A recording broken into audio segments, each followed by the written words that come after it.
Hello, I'll be presenting the Ninix application.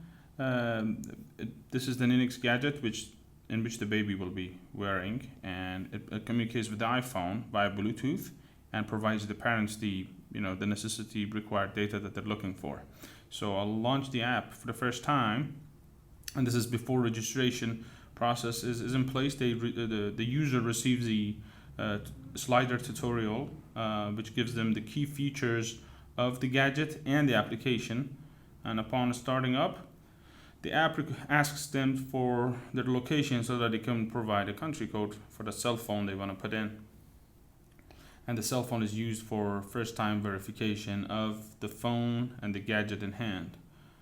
So I can choose not to allow revealing the location, it doesn't matter, and then I'll be placing in my local country code. So I'll enter the mobile number in place. I'll confirm it. I'll receive a verification code only once for the first time registration. That's my verification code right there, SMS to me or texted to me. I'll come here to enter it. I'll fill it up. Boom, we're in. And so upon me touching the gadget, it'll turn on and it'll recognize the phone will recognize the closest gadget, which is the one holding in my hand. So as soon as the gadget turns on, the Bluetooth will also turn on, and the app asks for pairing. I'll allow it, and there we have a connection between the gadget and the phone. Easy as that. So over here we have the primary dashboard.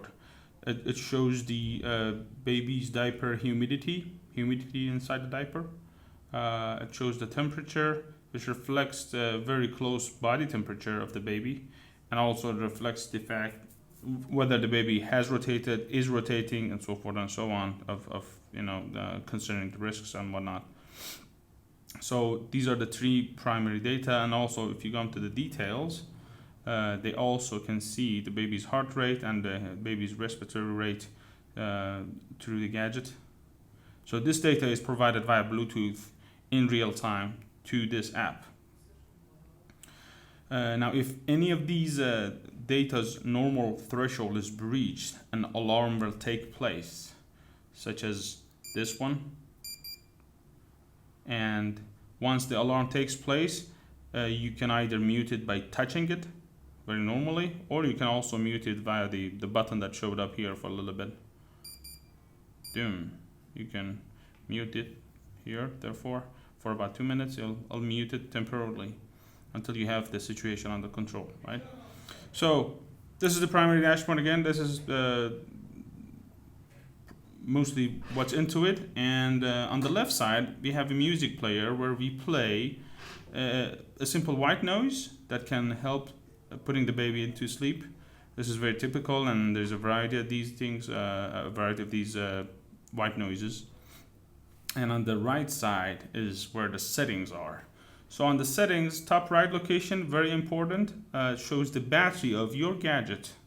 So it shows the amount of charge the gadget itself holds and when it needs to be basically connected to the charger, or when it's getting close to that.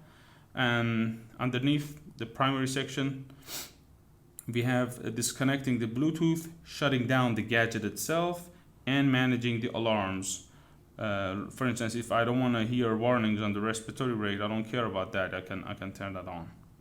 And underneath the primary section, we have the profile sections for the user / the parent, rating the app, resetting Ninix, this one to the factory device, and also same thing for the app, resetting to factory defaults, and lastly updating the Ninix firmware.